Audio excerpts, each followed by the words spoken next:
All right, here we go. Bob can count. We're going to be going over P47s and P52s. This is a whole research paper, you could say, 28 pages. I don't think it's exactly 28. It's around like 22, 23 pages. Sources are at the end. So basically, I'm going to be reading through each page, and I'll be throwing in some of this, like my own opinions within it. So I don't know if you can, if you're going to be able to read exactly, if the camera's going to be able to pick up the text. So if you guys want this, also shoot me a DM. Just make sure you're subscribed on YouTube. Follow me on Instagram. Send me a DM. Say you want this. This is one-of-one research. If you, this wasn't just me that put this together, okay? If you do want this though, like I said, DM me. I'll shoot it over to you. And you can keep it, save it on a file on your computer, save it in your phone. Now this should give you a lot of answers about the topic of aliens. Now before this, I was very convinced that a lot of these downed crafts are product of like aliens from another planet, not just us. But the thing is though, I don't know if that's the case anymore. I don't know. So we're going to get into this. Here's a brief little, just to go over what P47s and P52s are before we go page by page. P47s are humans from the year 47,000. They're us from the future. P52s are humans from the year 52,000 and above. Now they are the same, but from this research, they diverged and they separated, and we'll go into that. But Amy Eskridge is basically the main reason why P47s and P52s are even coming to light. Now they were talked about before her. She's not the first to break this and come to light, but with her suicide, in her last interview, she talked about P47s and P52s. So let's start with page 1. First lecture I've done, so you guys bear with me. So research dossier, P47s and P52s. Future human entities, the J-Rod connection, and the Cataclysm narrative. This is a chronological investigation of the P47, P52 narrative across whistleblower testimony, fringe science, and recent UAP disclosure. So the key figures in this that we're going to be talking about is Dan Burisch. Dr. Dan Crane is what he went by. You got John Lear, Bob Lazar, Amy Eskridge, and Frank Milburn.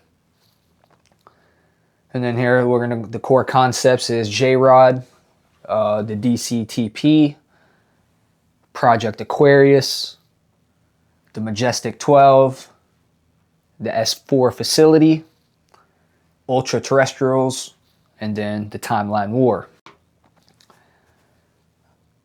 Disclaimer, let's just do a quick disclaimer so no one tries to come after me. This dossier is a research compilation of claims made by various individuals within the UAP UFO research community. The information contained herein is presented for investigative and educational purposes only. It is not verified fact. The compiler makes no assertion as to the truth or falsify of any testimony, theory, or claim documented herein. Readers are encouraged to evaluate sources critically. So, with the things I talk about, you guys can do your own research, take pieces from this, because if not, this would take 10 hours. So some of the words you might be confused by, If you don't have a lot of knowledge on the alien topic, I might lose you on a couple things. So, but yeah, let's get into it. So this is the summary, the executive summary. This dossier investigates the P47 and P52 narrative, a framework appearing across multiple independent whistleblower testimonies and fringe researchers that posits certain unidentified non-human intelligence, NHIs, encountered in the mid to late 20th century are not extraterrestrials in origin, but they are rather future humans, our own descendants returning through time after a planetary cataclysm. The designations P47 and P52 refer to timelines measured from the present. P47 denotes humans from approximately 47,000 years into the future. P52 denotes humans from approximately 52,000 years into the future. And Dan Burisch's testimony, the most detailed and formalized articulation of this framework, these entities are further subdivided into J-rods, who stayed on Earth after the catastrophe and they devolved biologically, and Orients who departed Earth and they developed spiritually. And that's what I was talking about earlier, how they diverged. They are the same. They both survived the same cataclysm, but there was a divergence. We'll get into that. The same core idea that the Greys or similar NHIs are future versions of ourselves also appears without using the P designation terminology in accounts by John Lear and Bob Lazar during the late 1980s. It resurfaced most recently in the testimony of anti-gravity researcher Amy Eskridge, who independently used the P47 and P52 designations. The May 2006 UAP declassification push brought Eskridge's resurfaced video to widespread attention. A significant newly incorporated primary source is a private email from Amy Eskridge to former UK counterintelligence officer Frank Milbourne. This was dated December 26, 2001, with the webmail timestamp 2904-2026, hour 2201.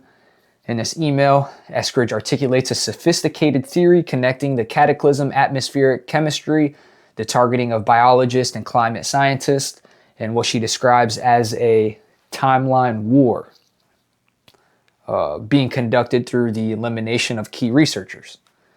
This email predates her death and represents one of the most detailed written records of her thinking on this subject. This dossier represents the P47, P52 narrative chronologically, traces each contributor's claims and their convergences, how they're connected, and how it comes and ties back together, and the documents the cataclysm thread running through all of them. Okay, so core terminology and concepts. The following definitions are essential for understanding the P47, P52 framework as described across all testimonies documented here. Okay, so the P45, we're going to just break this down real quick.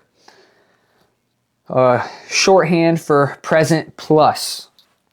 So when you see the P, it's present plus.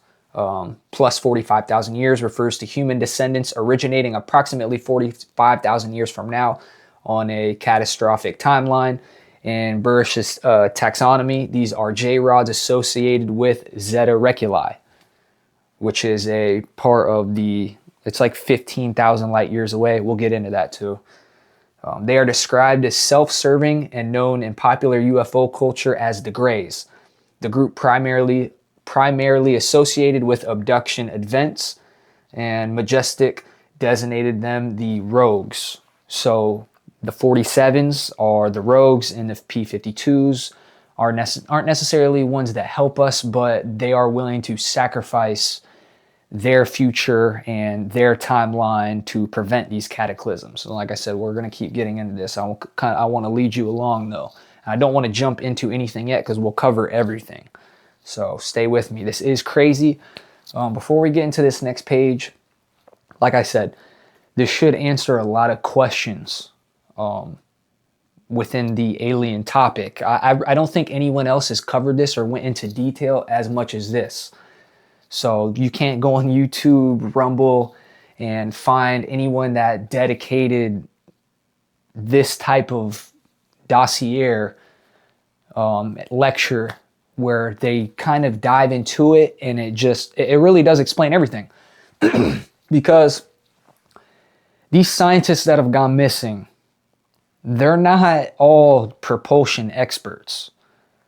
So a lot of people are screaming, oh, the scientists are missing because they want to put a choke on the free energy because that could hurt the big oil industry.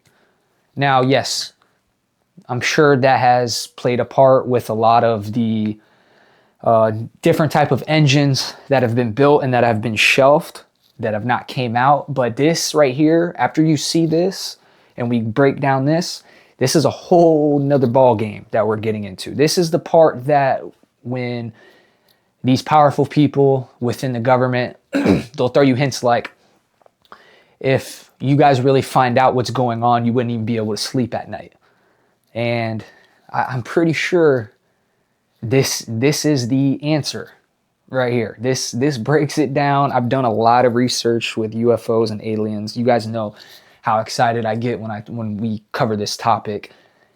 I know I did an alien video a while back, had to do with one of the UFO leaks about there being in the Bermuda Triangle a alien mothercraft base, essentially, where they construct new crafts and repair crafts.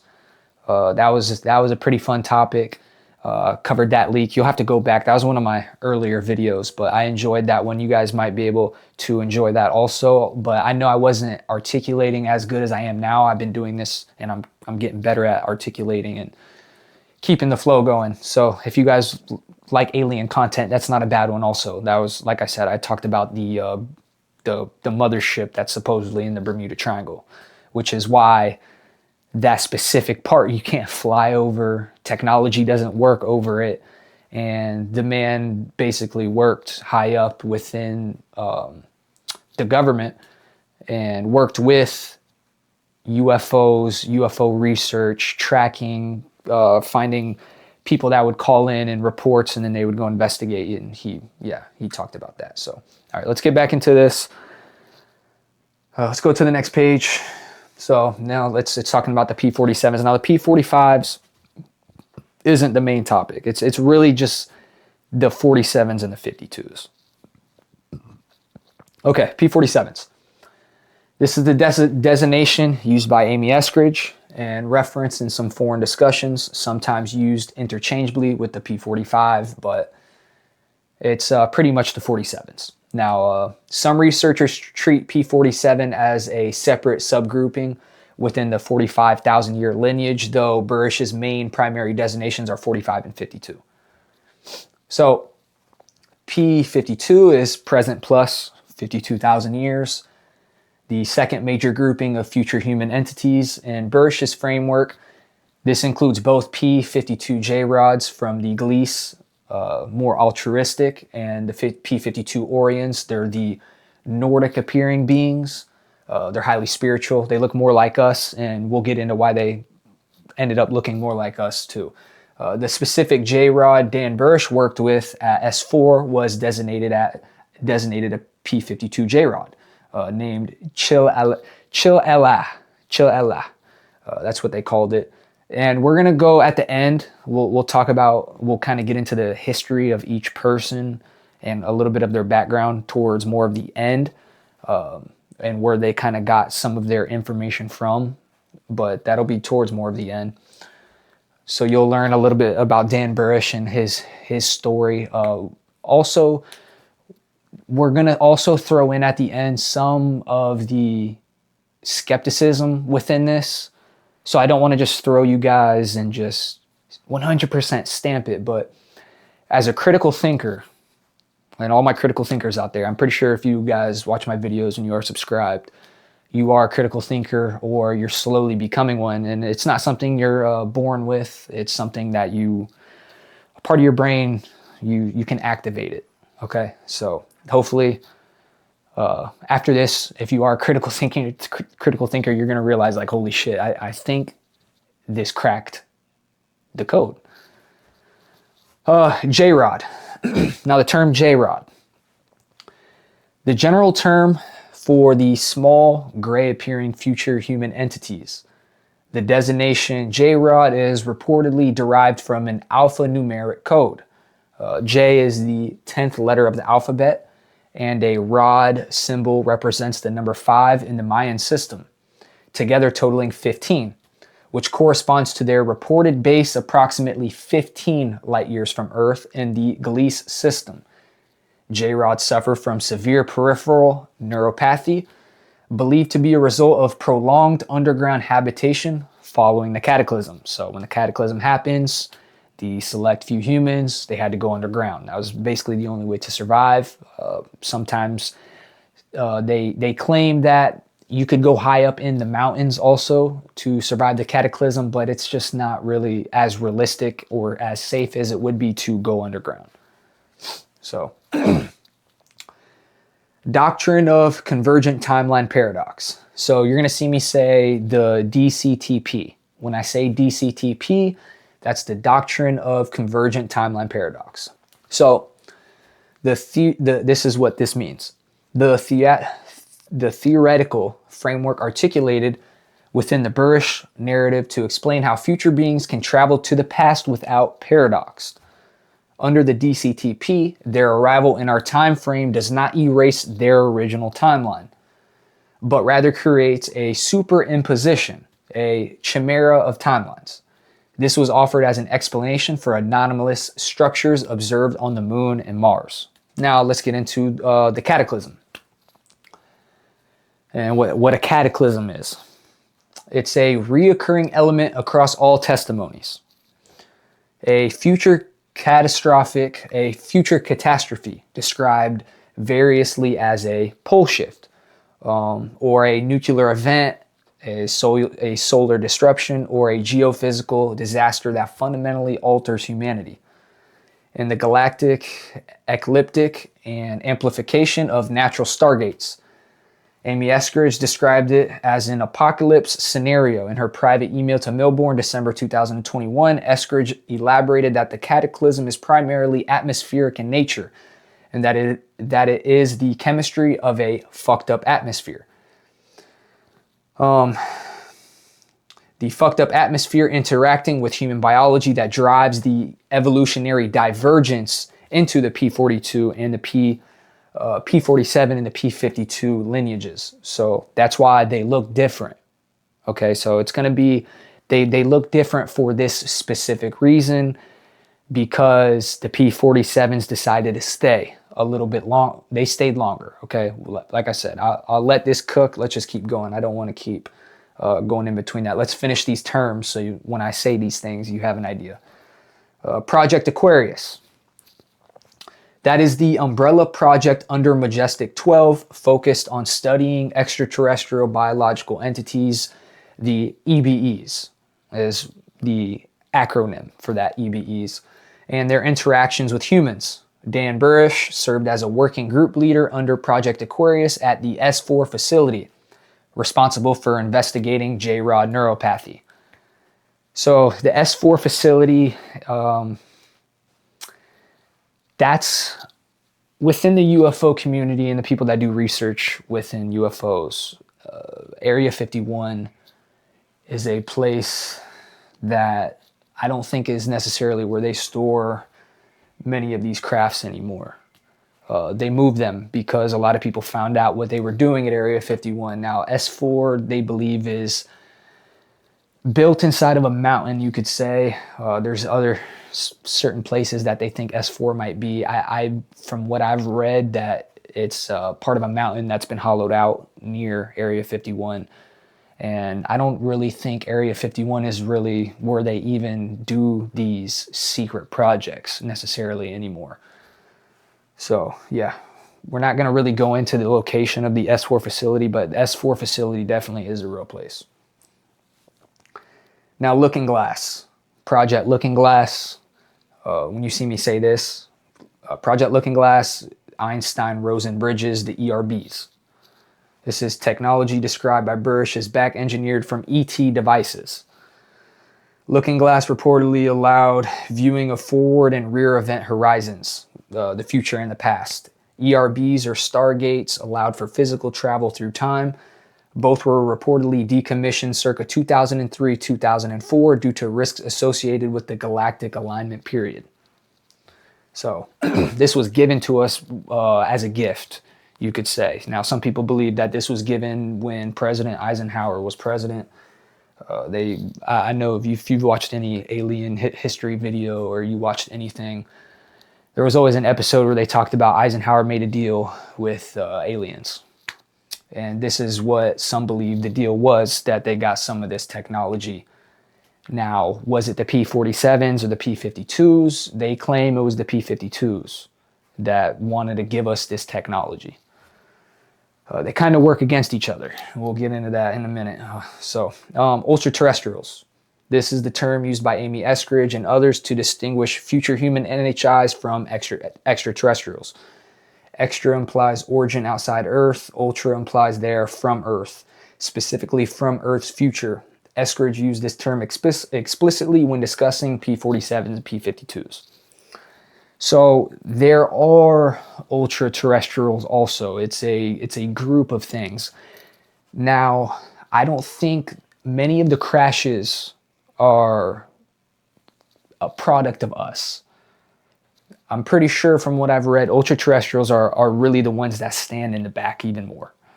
They really don't interfere with us at all. But the P47s and P52s are kind of in a war, you could say. They're battling each other.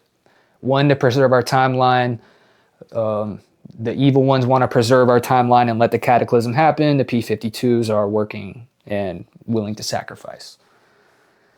So you're going to hear me say timeline war. Timeline war at the bottom. The timeline war is a concept articulated by Amy Eskridge in her December 2021 email to Frank Milbourne. She defines timeline war as a form of unconventional warfare that uses future information to eliminate key human researchers many years before their individual relevance to an ongoing conflict can become apparent. The mechanism, per Eskridge, is targeted assassination disguised as random violence or accidents, focused not primarily on physicists, but on biologists, climatologists, virologists, and atmospheric chemists. So that's what I was talking about at the beginning. They're not just really focused on these people that are working on reverse engineering crafts. They're focused on all scientists that could possibly have something to do with figuring out when the cataclysm can happen or what they could do to prevent it. So that's what pretty much kind of stamps this theory. Because if they were only taking out physicists and people that were working on free energy and coming out with patents that would hurt the oil industry, then this theory kind of is less likely and less credible, you could say. So yeah, they're taking out biologists, they're taking out climatologists, virologists, atmospheric chemists. So that's weird. And these people aren't just going missing either. They're found dead with gunshot wounds. Now, if all these scientists were just flat out missing, then we would have something different. This would be maybe a bit of a different argument because, hey, they could have taken these scientists and had them go working for a different country or using their knowledge for other intelligence groups. No, these people are found with gunshot wounds. They're found dead. So this right here is, if you're a critical thinker, you're going to understand that, hey, hold on. Why are we taking out biologists? That has nothing to do with free energy. So let's keep going. Timeline war. Keep that in your head. Timeline war. That's what this is. Okay. Now, this might be a little bit more of a, we're going to slow down a little bit. Okay. And then it's going to pick back up, but stay with me because this is information that you will need to piece all of this together. So the chronological timeline of key events and testimonies. The following entries are arranged chronologically from the first emergence of the underlying ideas to the most recent public discussion, where exact dates are uncertain. Best estimates based on available documentation are used. So we're going to go into the timeline of everything. Like right here, we're going to talk about the Roswell crash. And that's kind of where this started. So this is from 1947 to 1959, the foundational events. Okay, that's going to set the foundation for this. These are the alleged historical events that form the backdrop for the P47 P52 narrative, crashes, recoveries, and early government contact described by Burisch and others as the genesis of programs like MJ-12 and Project Aquarius. So let's start with 1947, the Roswell crash.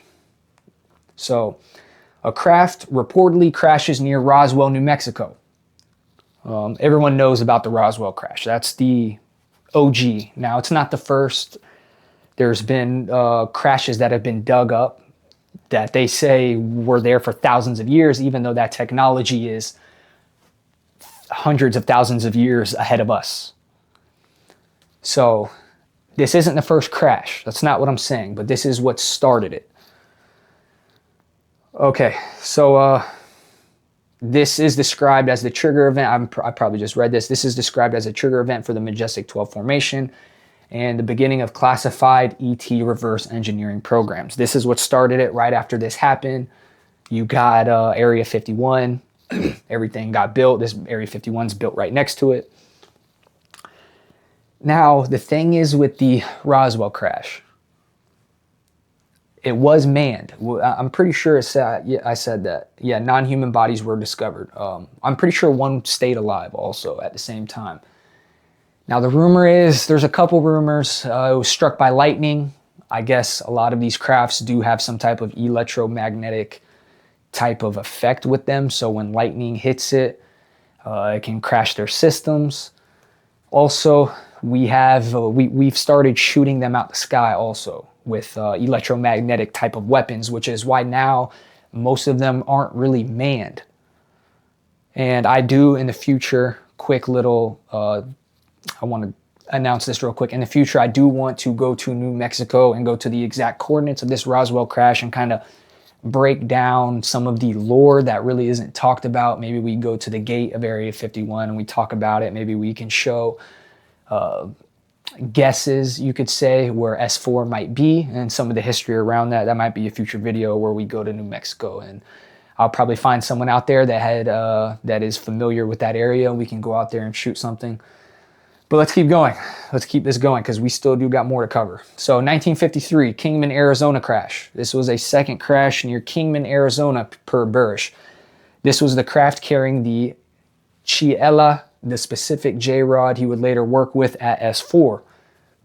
One crew member died on impact. One was taken to Los Alamos. This is such a hard word to say. The Chiela was eventually housed at S4 at Papoose Lake, which is Area 51.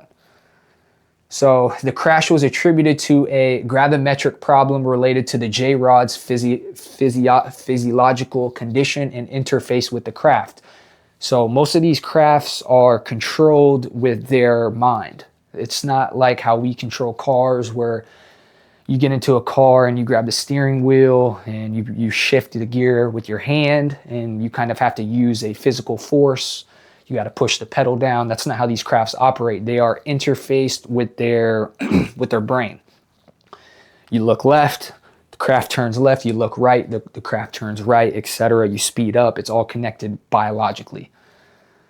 So there was a problem with this J-rod. I guess I don't know what necessarily happened to him, but by him, let's just say he had a heart attack. I'm not sure what it could have possibly been, but his biological system turned off, which made the craft turn off.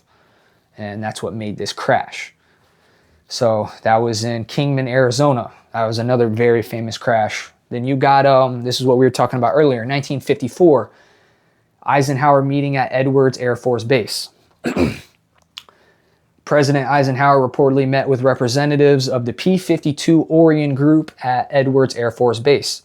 According to Burisch, the Orions provided a temporal viewing device, the Orion Cube, also called the Yellow Book, to Eisenhower. The P-52 Orions were described as a more human-appearing spiritually evolved lineage of future humans. So they did want to help us to a degree. They wanted to speed us up and give us this tech.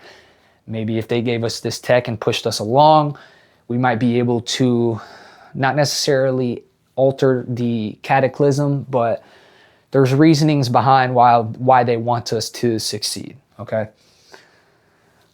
And then 1963 to 1966, aerospace engineer Chan Thomas, with connections to General Curtis LeMay and Admiral Rufus Taylor, completes a manuscript titled The Adam and Eve Story, The History of Cataclysms, working from geology, mythology, and comparative ancient texts. Thomas independently derives a cyclical, this is a harder word to say for me, a cyclical pole shift, okay, sorry for that, a crustal displacement theory that predicts catastrophic events every 6,500 to 7,000 years. The most recent approximately was 11,500 years ago, with the next approaching very soon. In 1966, the CIA classifies this book with no official explanation. It remains suppressed until a partial FOIA release, which is the Freedom of Information Act, in 2013, but they only released 57 of the original 284 pages. Thomas has no documented connection to Burisch, Lazar, Lear, or Eskridge, but his cataclysm mechanism maps closely onto the P47 and P52 framework's foundational event. So you're going to see how all this ties together. Okay, let's keep going. 1986, Dan Burisch. Dan Burisch is inducted into the Majestic 12 while a student at UNLV. Recruited for his exceptional microbiological abilities, he is groomed to work with exotic biological materials. So he does not yet know the materials are extraterrestrial in origin. You remember how we talked about extraterrestrial and ultra-terrestrial? They're two different things when it comes to what these people, when they use this vocab. Extraterrestrial is us. Ultra-terrestrial is non-planetary. Not necessarily non-planetary, but not from Earth. Okay. Let's keep going. 1988, 1989, Bob Lazar. This is another key figure, and his story also connects with this P47 and P52. Bob Lazar publicly claims in November 1989, after going to Class TV journalist George Knapp, that he worked at S4, a facility adjacent to Area 51. Reverse engineering alien spacecraft between December 1988 and April 1989. Lazar reports reading classified government documents describing alien involvement in human affairs over 10,000 years. He does not use the terms P47 or P52, but his description of gray appearing entities in the S4 facility establishes the groundwork. Lazar reports one possible EBE sighting from a rear angle through a window in a lab. So he believes he saw a non-human, possibly a P47, P52, or maybe an ultra-terrestrial, extraterrestrial. Like I said, there's many different ones, but he did believe he saw something that wasn't necessarily us at that time.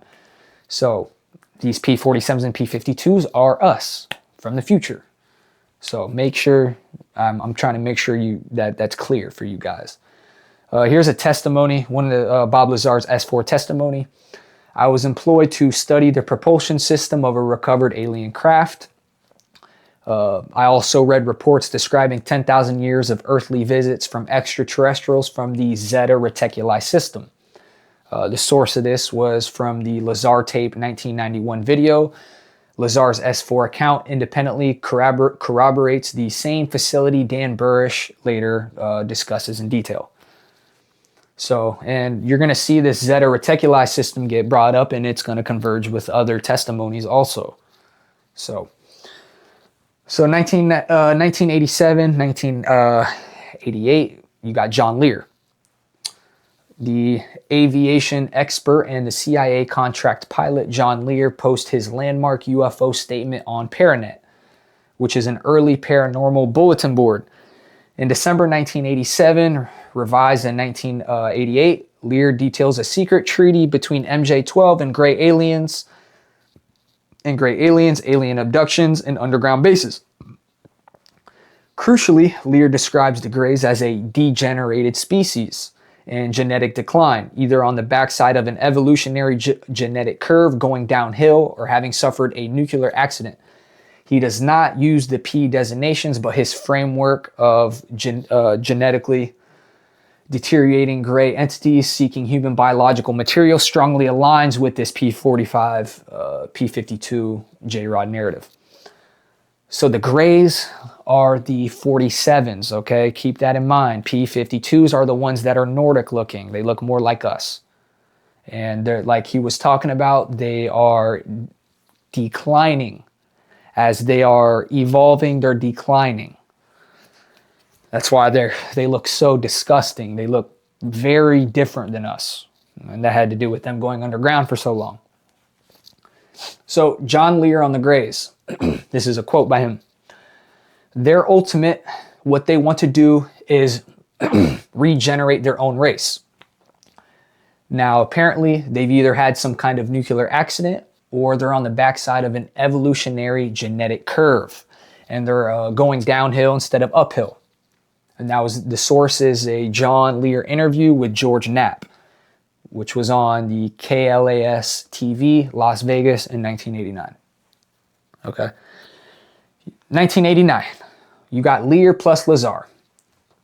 So John Lear introduces Bob Lazar to journalist George Knapp, leading to Lazar's landmark public interview on the KLAS TV's UFOs, The Best Evidence. This was broadcasted November 10th, 1989. Lear personally vouches for Lazar. Together, they also travel to the Area 51 perimeter and film a fast-moving craft. This partnership makes the S4 facility the center of UFO discourse and establishes the credibility network that later researchers, including those following Burisch, operate within. That was 1989. 1991, 1994, Dan Burisch at S4. So Burisch is assigned as a microbiologist at the Papoose Lake facility, which is, S4, as working group leader on Project Aquarius.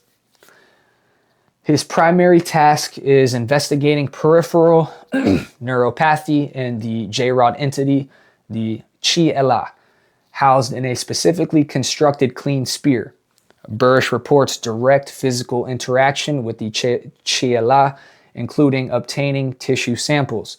The Chi-Ela is identified by Burisch as a P52 J-Rod, a future human approximately 52,000 years hence with Gliese as a staging base. During one procedure, the Chi-Ela breaks protocol, pins Burisch, and downloads an enormous amount of information telepathically. Burisch is rendered unconscious and his recovery takes several days. So a lot of these J-Rods, these Greys and the ultra-terrestrials, extraterrestrials, they are able to communicate telepathically. Now, some think that we could also communicate telepathically, but the way that our world is set up now with what we consume and everything, it has to do with like them calcifying our brains and our pineal gland. I don't know. Basically, we don't use all of our brain. And I think there is a way to use it, but maybe it's something that comes along within our evolution. So I'm just going to keep going. But yeah, so he got knocked out. And that's why these they started becoming, a lot of these crafts wanted to go unmanned because they would see what would happen if they were captured. They'd be brought underground and they'd be tormented and asked questions that they don't even know the answer to. And they would keep going. And there's been reports where they would bring people in and they're even capable of having people's hearts completely stop, freezing the human's biological insides. Not necessarily chilling it and freezing it, but just having it pause and stop working, making people drop. Like I said here, having them download information, etc. So now you kind of understand the background. You got Bob Lazar, you got John Lear's background. Now you know who Dan Burisch is. I don't think I talked about maybe Lazar before, but I know Lazar put a jet engine inside of a Honda Civic when he was young, made the newspaper, and that's when he got a call to come and work and try to figure this out. Now, he didn't know he was going to go and work on these crafts, but that's something he found out later down the line. I know he ended up having to stop working on these projects because when you work on these projects, everyone connected to you, and including yourself, becomes tapped. All your text messages, all your phone calls, everything is tapped. And they found out that Bob Lazar's wife was cheating on him with a flight instructor. And before Bob Lazar even knew that his wife was cheating, he was let go from S4.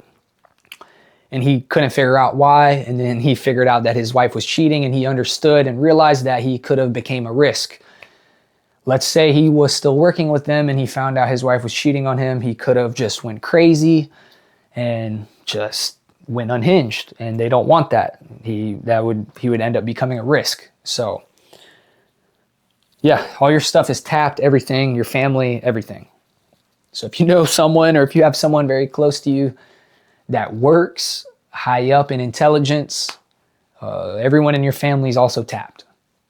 So don't think that you could text them weird shit and try to get information out of them. It's a reason these people that work high up, if they wanted to tell you something, they couldn't anyways. It's not possible. They would instantly get caught and it would be over with. So let's keep going. 1998, 2003, disclosure attempts and the DCTP framework. 1997 to 1998, Dan Burisch. Burisch works with colleague Marcia McDowell on Eagles Disobey, the case for Inca City, Mars, identifying anomalies in the NASA Mars imagery. The committee of the majority demands he stops. He refuses. The book is published late 1998. Burisch's PhD is vacated by the committee, and then he suffers a heart attack. He is later relocated to Mississippi after experimental neuropeptide conditioning. His mind rejects the conditioning, and then he returns to Las Vegas. And then you got September 2002. Bill Hamilton, investigator. UFO investigator Bill Hamilton first videotapes Dan Burisch in an interview in September 2002 with Marcia McDowell present. Burisch describes his work with the Cheala in detail for the first time on record. This is the earliest formal documentation of the J-Rod P52 narrative on video. Okay? June 2003, Bill Hamilton. Hamilton conducts a second videotape interview with Burisch on June 7, 2003. Burisch elaborates on the J-Rod typology, the P45s and P52s, the timeline divergence, and the doctrine of convergent timeline paradox, DCTP. Also, during 2003, Burisch participates in online discussions on the GLP, which is Godlike Productions. It's a forum. And he was discussing timelines, the J-Rod Physiology, Project Aquarius, and the Ganesh Particle / Lotus Project. Okay. And then in 2003, the J-Rod returns home. Now this is a cool UFO lore story. I remember even kind of researching this a little bit. But in a remarkable event described by Burisch, the J-Rod Chela is allowed in 2003 to use a Stargate device to return home. Burisch witnesses this departure. The Majestic group is reportedly displeased with the unauthorized element of this action. Now, this doesn't kind of go into this story, the lore of this story, but from doing UFO research, I remember reading this years ago. They talked about how this J-Rod, I guess, telepathically convinced the watch guards, and the watch guards kind of agreed. He took over their minds, you could say, and I guess he ran out of the building. This is one of the stories I read about this before I put all this together, which is funny that I guess this is an actual, something like this did happen. And I guess he kind of broke out, you could say, with the help of the guards, and he made a run for it, and he was picked up or used some type of Stargate technology and went back home. So this was the last of the J-Rod that we had put up.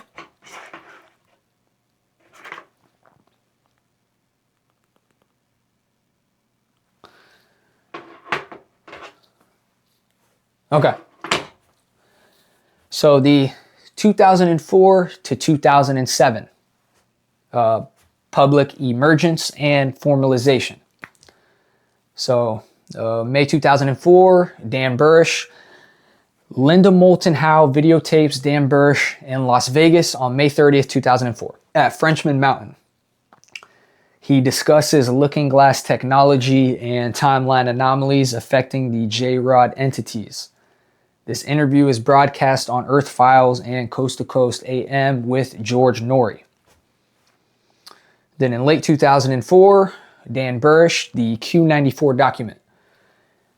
The Q94 document is circulated, described as an early draft of an internal Aquarius project report co-authored by Burisch and Stephen M., documenting tissue sample analysis on King series material.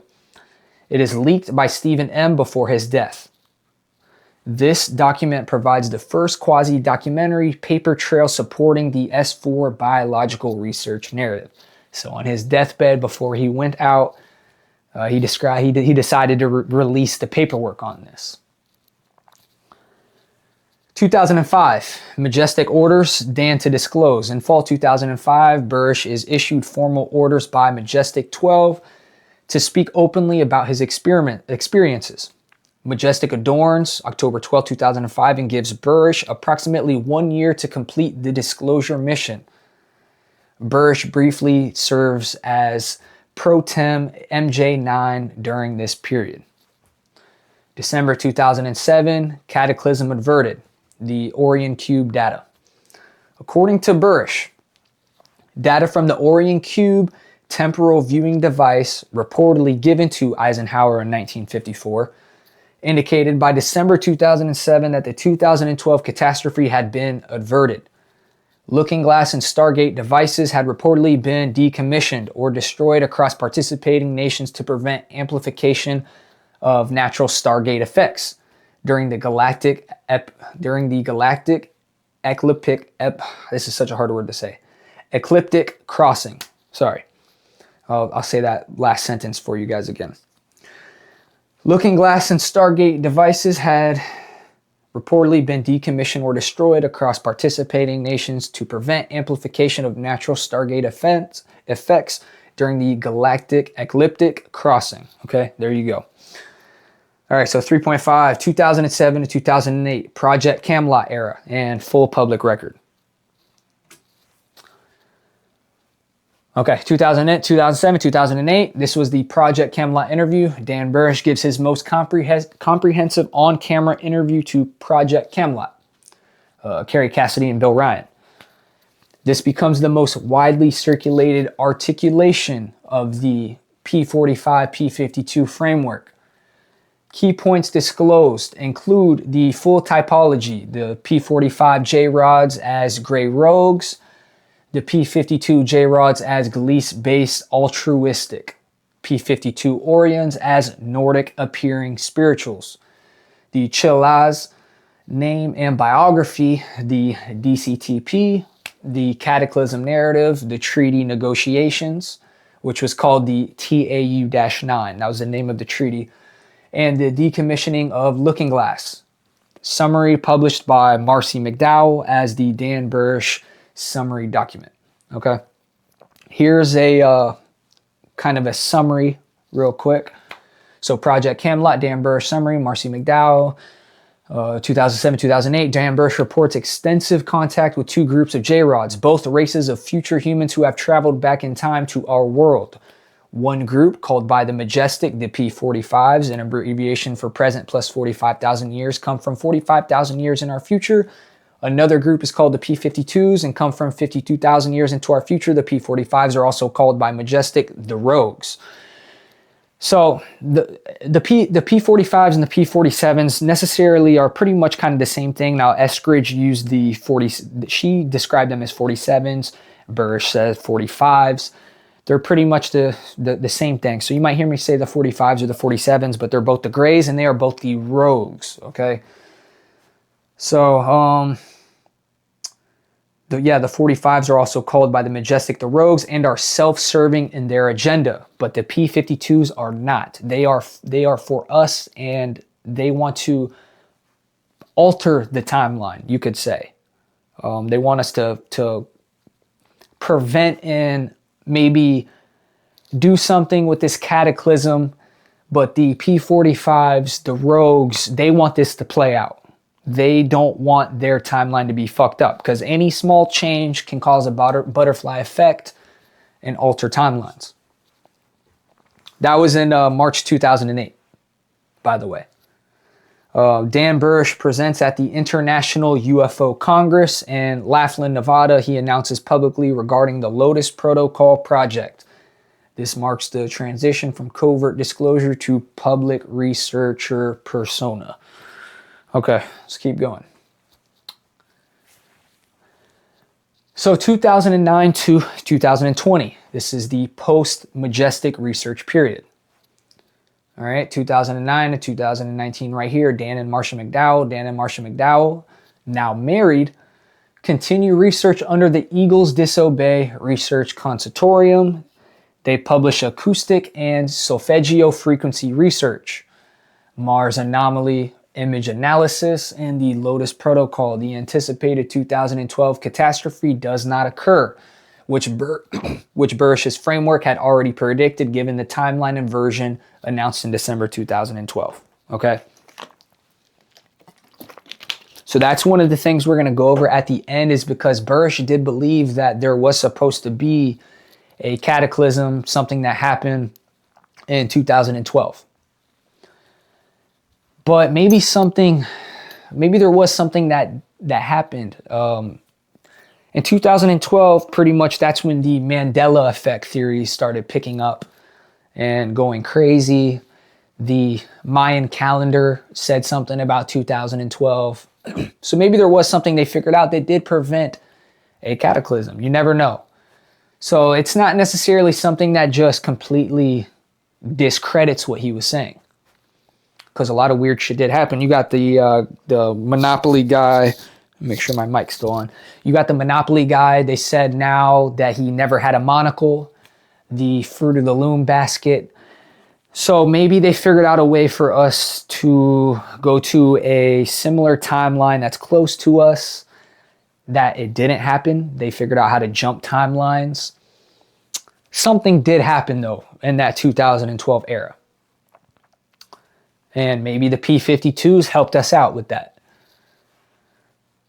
Let's keep going, though. Here's another Mandela effect. I'm pretty sure in the Star Wars movie, everyone swore he said, "Luke, I am your father." He never said that. There's many others. The Chick-fil-A. A lot of people believe there was a K in the Chick-fil-A logo. This is not a K. It's only a C. So basically the way I can explain how something like this can happen, say we do jump timelines, or we moved over and convert and combined a timeline that was close to us. We jump over. An alternate universe, you can say. The closer there's an infinite amount of alternate universes with you that has a small difference. The closer the alternate universe is, you can't look at it from a three-dimensional scale. I'll explain it to you on a three-dimensional scale. So you got the Earth. I'm going to map it out for you guys. I'm going to try to give you a visual. You got this, you got one Earth right here, you're living on it. And you got one right next to it, you're living on it. And you got another one, you're living on it. And then it goes this way also, and it goes in all directions. Okay, it's surrounded. The farther you get away from that one in the middle that you're in right now, the more different it is and the whole how different the universe is the farther you go. So let's say you go right next to it. That's where you'll see these small little effects that are different. The Bernstein Bears, the small little Mandela effects. It's very small. Nothing you can even notice. But it has something to do with our subconscious kind of remembering the other alternate universe. So let's say you go all the way out here. You go into the alternate universe that's all the way out here. Now you might be a NBA basketball player, a famous singer. You might be a lawyer. You something totally different than you are, and the farther you are, the different it is. So maybe they figured out a way that we could just hop over right to the next one. And this one had a different cataclysm that could have been stopped. Maybe there was something that was supposed to hit Earth. We don't know. P52s. Regardless, let's keep going though. Now, this was in 2020 to 2022. Amy Eskridge and the Timeline War Thesis. This was Amy Eskridge video testimony. Amy Catherine Eskridge, anti-gravity researcher, former president of the Institute for Exotic Science, and the daughter of NASA engineer Richard Eskridge. And she claims her dad was one of the few people that fully did figure out a free energy type of vehicle. And it ended up getting shelved, she claims. And there have been multiple people that have figured it out and they know it, but it just always gets shelved and put back up. Now, she independently begins discussing the P47 P52 framework in interviews and social media. In a video that later goes viral, Eskridge explicitly uses the terminology P47 and P52, describing them as ultra-terrestrials, beings from Earth's future. She says, they're us from the future, they're from here. They are you, they are me, they're from here, from the future, quote unquote. That was in her last famous interview before she was found dead on her porch with a gunshot wound. Amy Eskridge on the P47s and P52s in the Cataclysm. P52 is present plus 52,000 years. Basically, there's a calamity. There's an apocalypse scenario in the near future. She also noted, am I the one? I don't know. Source. This was the Eskridge video, 2020, 2022, viral circulation. It didn't end up start picking up till 2025, 2026. So it just started picking up. There's the link to these sources. So I'm putting the sources under everything. Like I said, you guys can reach out and I'll send you guys this if you want. And you can watch the videos of where this came from. So here's an example. Sources, International Business Times, UK, May 13, 2026. Amy Eskridge, YouTube. Here's the YouTube link. Okay. So December 26, 2021, Amy Eskridge to Frank Milburn.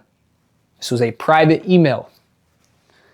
In a private email to former UK counterintelligence officer Frank Milburn, the subject replied, "You okay?" Question mark. Eskridge writes one of the most detailed and candid articulations of her theory. She argues that the UFO research community is super epically missing the point by focusing on propulsion technology rather than the atmospheric and biological drivers of the cataclysm.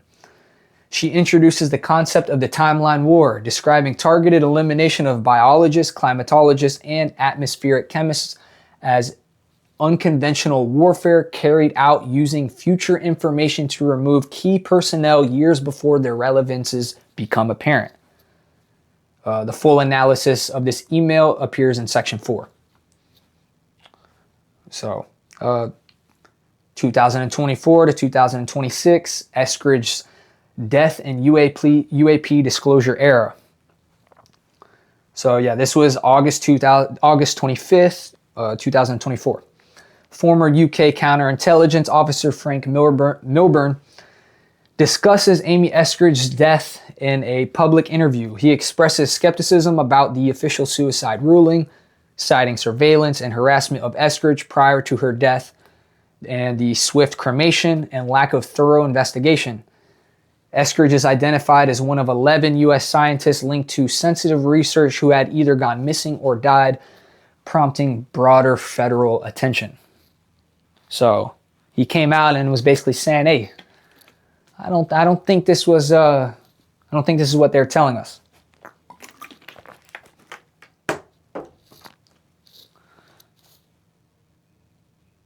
Okay.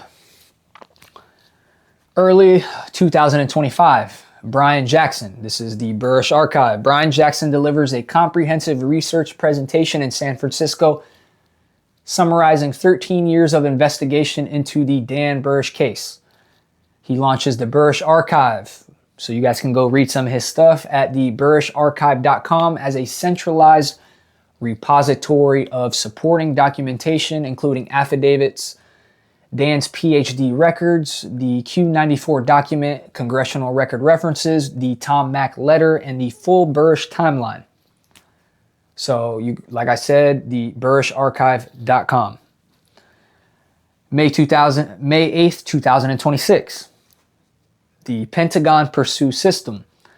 The U.S. Department of Defense opens the Pursuit System, the presidential unsealing and reporting system for UAP encounters, initiating historic declassification of UAP files. In the days surrounding the release, Amy Eskridge's P47 P52 video goes viral online, and it reached millions of viewers and reintroducing the P47 P52 framework to a mainstream audience for the first time. Okay, so May 13, 2026, international media coverage.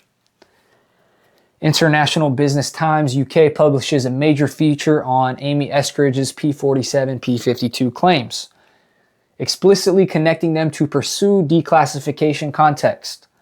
Renewed interest in Dan Burisch's original testimony, and the Burisch archive follows across social media and the UAP research communities.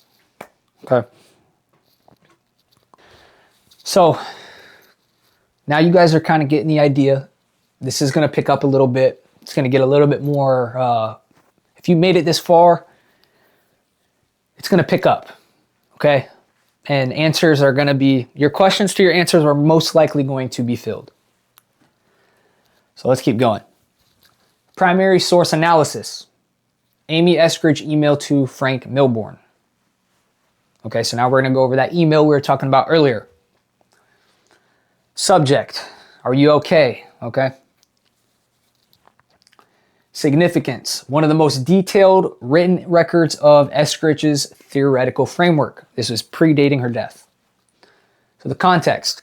This email was sent by Amy Eskridge to Frank Milbourne, a former UK counterintelligence officer who had been in contact with her and who later publicly discussed her death and its suspicious circumstances. The email is in a reply in an ongoing exchange. Are you okay? Suggesting Milbourne had checked in on Eskridge personally, possibly due to concerns about her safety or well-being given her research activities. The email was sent from institutehsv.com domain, confirming her Institute for Exotic Science affiliation in Huntsville, Alabama. The date, December 26, 2021, places it roughly in the period Eskridge is believed to have been the most active in both her anti-gravity research and her UAP theoretical work. It predates any public viral circulation of her P47 P52 video and demonstrates that these ideas were being articulated privately with serious contacts, not merely performed for a public audience. So she wasn't trying to gain fame, clickbait. This is all coming out that she was just connecting with people within this research community. So I could see if this was just her doing this for clout, doing this for views, we'd have to sit down and think about this a little harder. But no, she wasn't. Okay. Key arguments in the email. Make sure this thing's still going. Okay. The email makes several interconnected arguments that both confirm and substantially extend Eskridge's publicly known positions. So the argument one, the UF community is focusing on the wrong thing. This is important. Quote unquote, okay? My point is that the loudest focus around the UAP topic is currently directed towards the technology of the observed craft. But that's missing the point. If they are here at all, it is surely for some very good reason that has nothing to do with their propulsion tech. In looking for the answers behind this phenomena, we have focused too much on the effect, the current presence of UAP craft, and not enough on the cause behind why they might be here. Eskridge's argument here is methodologically significant. She positions propulsion and physics research as a distraction, a secondary distraction from the real question, the survival-based motivation driving the entities. Now, this directly mirrors Burisch's framework, in which the J-rods return not to share technology, but to solve a biological genetic crisis, and in the case of the P52s, to prevent the cataclysm. I know, so play that back if you didn't hear what I just said. Rewind it 10 seconds. That's very important. Argument two, the cataclysm is atmospheric and biological in nature. This is what she says. The atmosphere gets royally fucked up in the future and creates an evolutionary divergence. Some would like this divergence to continue to occur, and some would like to stop it. But the cause that generates this divergence is the atmosphere getting fucked up and how the chemistry of the new atmosphere interacts with our bodies to cause us to change.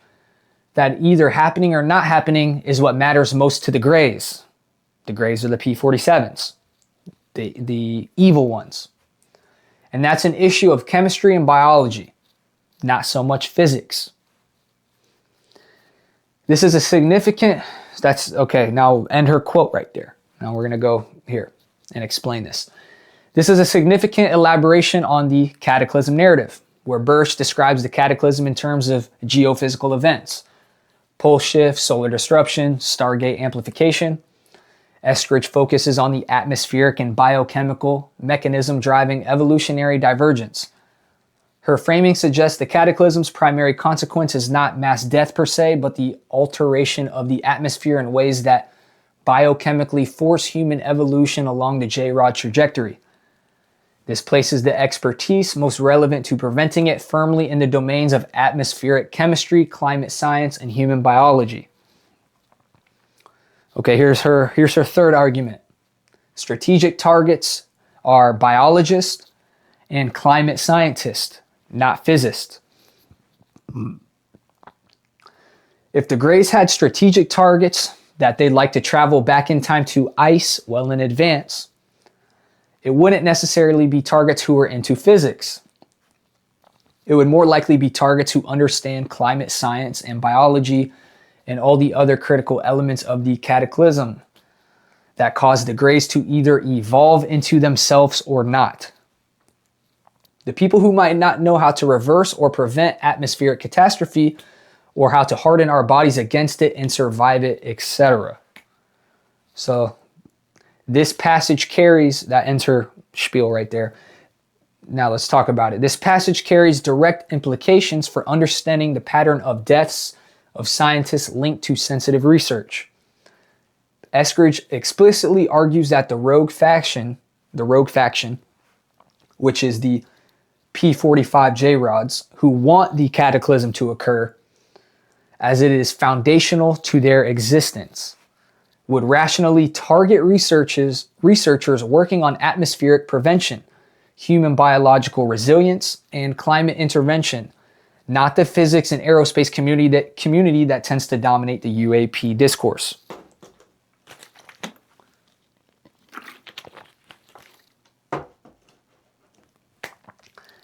So basically what she's saying is, this is some crazy shit, is that these P45s, P47s, the J-rods, the rogue faction, the evil ones, they're the ones taking out these scientists. Because if these biologists, these climate scientists, figured a way for us to prevail, I don't know if prevail is the right word, but go through and beat the cataclysm, they won't exist. And it'll affect their timeline. They are selfish and they don't want that history to be deleted. So she believes that they are the ones taking out these scientists. And we're going to get into that. We're going to get more into it. Now, this is her argument 4. Argument 4 by her. The dead scientist pattern is real and follows a non-obvious logic. This is what she says right here. Plot twist. Most of these dead scientists aren't physicists, although some of them are. But a complete list of mysteriously dead scientists includes biologists, climatologists, virologists, chemists, material scientists, agricultural scientists, etc., killed by random drive-by shootings, cars exploding, sudden unexplained illnesses that killed them within a matter of days, home entries where nothing is stolen but they end up dead anyways, getting hit by a car as they walk down the sidewalk, disappearing and being found in the river, etc., etc.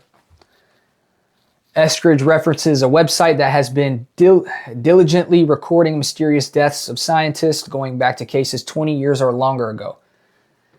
She notes that most of these deaths are not provably connected to an intentional assassination due to a clean getaway or lack of evidence, but that the statistical pattern of scientists dying from random violence at higher rates than the general population, and specifically the clustering within very specific community of studies, constitutes a meaningful signal. She gives a specific anecdote. My local anecdote about dead scientists who are laid off by a NASA NSFC biology department only to be massacred years later is an example of this. This refers to former NASA Marshall Space Flight Center, Huntsville, Alabama biology personnel who later died in what she frames as connected incidents. Now this is argument 5. This is the timeline war framework. A timeline war is surely a great example of unconventional warfare. This particular type of unconventional warfare includes future information that allows you to take out targets many years before their individual relevance to the conflict is able to become obvious. So if these people are from the future, they would know if they didn't and they let these scientists go through with their work, they want to stop them before they even get there because they know they could reach that. So this is perhaps the most theoretical novel contribution in the email. Eskridge is proposing that a faction with access to future knowledge, specifically the rogue P45, P47 J-Rods who know which researchers would have been most influential in preventing a cataclysm, is using that foreknowledge to eliminate those researchers preemptively before they become publicly prominent of their work reaches fruition, she writes. If you really want to understand the objectives of the timeline war, then you need to figure out which scientists are dying off in the earlier mid stages of their careers and why. You can figure it out just by reading the prior papers of these randomly violently dead people and by extrapolating where their research may have led to 10 or 20 years in the future if they had lived. Her closing observation is stark. What no one fully recognizes is that we are currently fighting this war massively understaffed. Key personnel have been repeatedly taken out years in advance, and now we are here, understaffed. It is a very tight and thin crew of expertise that's still left over to deal with the problems that remain. So, connection to Eskridge's own fate. Let's talk about how she went out.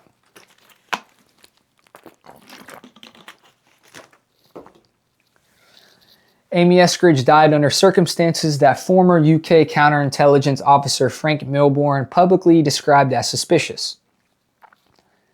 The official ruling was suicide. Critics note the swift cremation and alleged prior surveillance and harassment. She was one of the 11 U.S. scientists linked to sensitive advanced propulsion or exotic physics research who died or went missing around that period, prompting federal attention. In context of the email, the irony is considerable. Eskridge herself was, by her own analytical framework, exactly the kind of researcher the timeline war would target. She was not primarily a physicist. She was an expert in anti-gravity, atmospheric interaction with biology, MEM sensors, and non-viral gene delivery. Precisely the interdisciplinary profile she describes as strategically valuable for preventing or surviving the cataclysm. Whether her death represents the coincidence or something else cannot be established from available evidence. So, this is a lot to take in. Now, a lot of people throw out their own theories why these scientists are missing. And I think you guys are getting a good understanding now on possibly why. And that is because we are in currently a timeline war. Key figure profiles.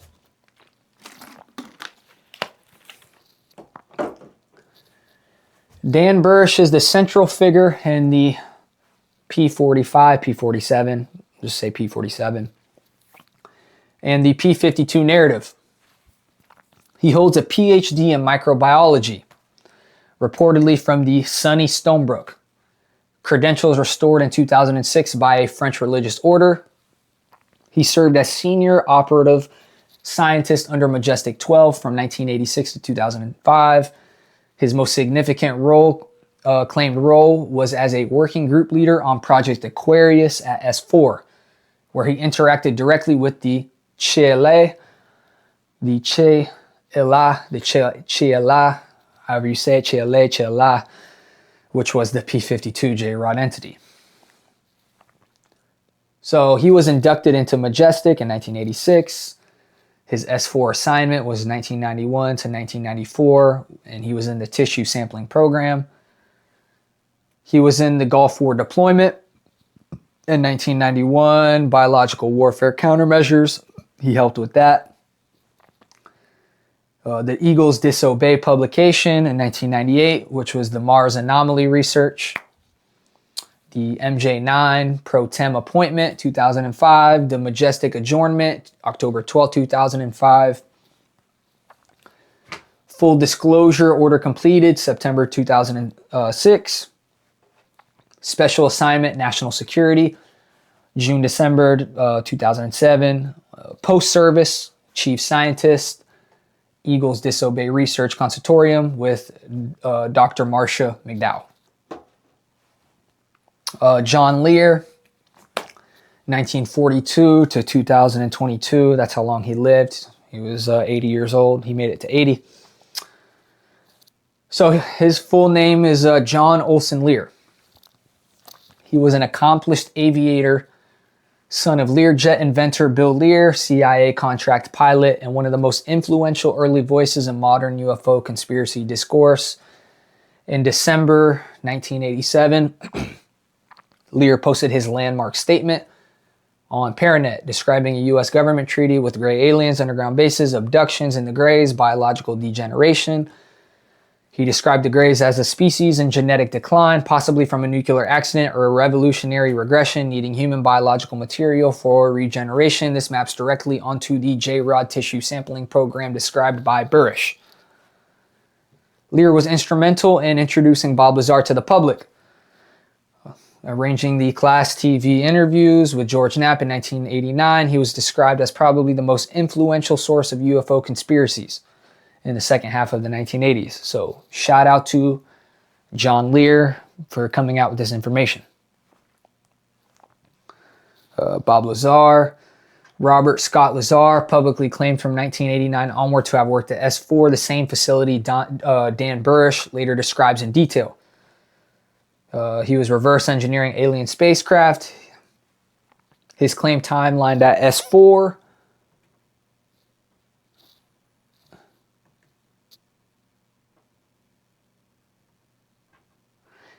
His claim timeline at S4 overlaps with Burisch's later period there. Lazar's documents described aliens from Zeta Reculi, the same star system Burisch's P47 P52 J-rods are described as staging from. But he does not use the P designations or describe the entities as future humans, but the physical facility and entity descriptions converge. Okay, they come together. His S4 period, December 1988 to April 1989. Craft studied. He studied nine different extraterrestrial vehicles. Propulsion technology. This is kind of what stamps Bob Lazar's story. He talked about element 115, and that came to light that we figured out in 2013 that could be synthesized. So that stamps his story. He talked about element 115 before it even came to light. So entity observation, possible brief rear angle sighting in a lab. All right, let's talk about Amy again one more time. Amy Eskridge. Shout out to Amy, because a lot of this we probably wouldn't be here talking about this right now. So she was a sacrifice. So this wouldn't even be a video right now without Amy Eskridge. Amy Eskridge was a multidisciplinary scientist and entrepreneur from Huntsville, Alabama. Her father, Richard Eskridge, was a retired NASA engineer with expertise in plasma physics, pulse plasma thrusters, and the theoretical Pope-Osborn angular momentum synthesis theory, which is an acronym called the POAMS, a foundational concept in advanced propulsion. Amy served as president of the Institute for Exotic Science and conducted research across MEMS, and also piezoelectric sensors and non-viral gene therapy. In her publicly circulated video, Eskridge independently used the P47 P52 framework and the term ultraterrestrials in her private December 2021 email, which we talked about, to Frank Milbourne. And she went further, articulating an atmospheric biochemical mechanism for the Cataclysm, arguing for a pattern of targeted scientist deaths following a non-obvious biological focus, and introducing the timeline war concept. Her official cause of death was ruled by suicide, but her suicide's definitely very suspicious.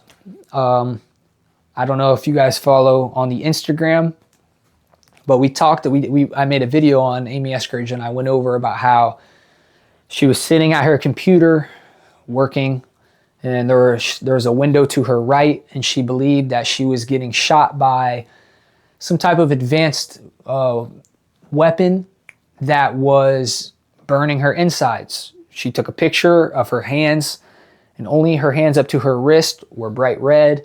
And then there was an outline on the window of the shape of her. So basically, like a radiation type of thing came and was implanted onto the window. Definitely suspicious. She talked about how she had voices in her head telling her to go out to the barn at night. Late at night, they kept trying to lure her outside. She would talk about how scientists around her would be getting thoughts in their head about telling themselves to try to kill themselves. And she had those thoughts also. But the scientists would tell her those are not your thoughts. That's someone trying to put that into your head to make you go and act out yourself and do this. Frank Milbourne. Talked about him. He's a former UK counterintelligence officer who was in direct contact with Amy in the period leading up to her death. He publicly discussed his skepticism in an interview in 2024, noting the lack of thorough investigation. So, yeah, this is it's wild shit. Now let's keep going. The P47 and P52 framework. Okay, this is a detailed analysis of them. Now this part's interesting. So the two lineages post-Cataclysm, according to the Burisch narrative after the catastrophe, humanity split into two primary evolutionary paths. Okay, so they were the same when the Cataclysm happened, but they split.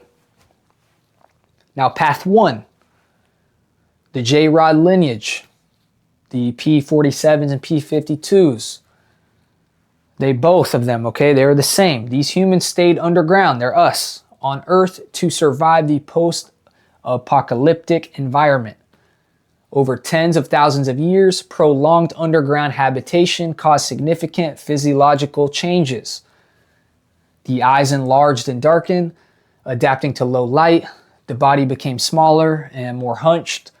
The skin changed texture and color, and severe peripheral neuropathy developed, including a cocaine-like syndrome causing chronic degenerative pain. Eventually, these beings migrated to Zeta Reticuli, Gliese, approximately 15 light years away. Okay. Path 2. This is the Orion lineage. Now, this is the path that the P52s took after because they stayed with the P45. They were together for a long time, but this is when they diverge. These humans left Earth, the P52s left Earth relatively quickly after the catastrophe and traveled to the moon, then Mars, then beyond to distant star systems, including Orion. They developed along a more spiritual, less physically degenerated trajectory. They appear more human, often described as Nordics in UFO contact literature, and were reportedly the group that met with President Eisenhower in 1954. And Amy Eskridge's email adds a layer to this. She describes the mechanism of divergence as atmospheric chemistry interacting with human biology, suggesting the split is driven not merely by geography, underground versus surface, but by specific biochemical pressures. This is consistent with Burisch's neuropathy narrative, but adds casual specificity. Okay? So it matches Burisch's claims. It all comes together. And that's why they look different, because the P52s decided to leave. They didn't stay underground, and because when the P47 stayed underground, when they, as evolution, as they went, and as years built up and years kept going, they were you adapt to that lifestyle underground, which is what we described.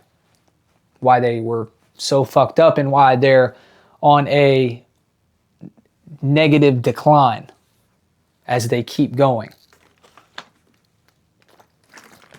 And I'm going to throw my own theory. I'm going to add something to this at the end too, because we are creeping up on the end. We're not there yet. We got some more. This is some meaty information that we're going over at the moment. So the J-Rod Physiology and Medical Program. The J-Rod Chiala, the P52 entity Burisch worked with at S4, is described in remarkable physiological detail. Okay? Now, we're kind of going to go over the height and everything, so you're going to get a good description of this. Their height, approximately 3.5 feet, up to 4 feet if fully extended. Their posture is hunched forward due to neuropathy, resembling a praying mantis. Their head is disproportionately large. Brain approximately 1800 cc versus the human average 1350, 1400 cc. So their heads are bigger. Their eyes, large black, no visible whites, controlled by the front brain. The mouth, extremely small slit, no teeth, hard palate. Skin, dark brown ruddy, reticulated but smooth, elastic, excludes glycoprotein through pores, chromosomes 19 pairs versus humans 23, attributed to Robertsonian translocations over millennia. Internal organs, single compartmentalized organ functioning as a heart, lungs, and stomach. It's all one organ. Primary medical condition, chronic immune demyelinating polyneuropathy, acronym is CIDP, with monoclonal gammopathy of uncertain significance, acronym MGUs. Okay. The Cataclysm narrative, a convergence across witnesses. John Lear, 1987, 1989. Okay, so this is how all of this is going to converge together. Let's go over this.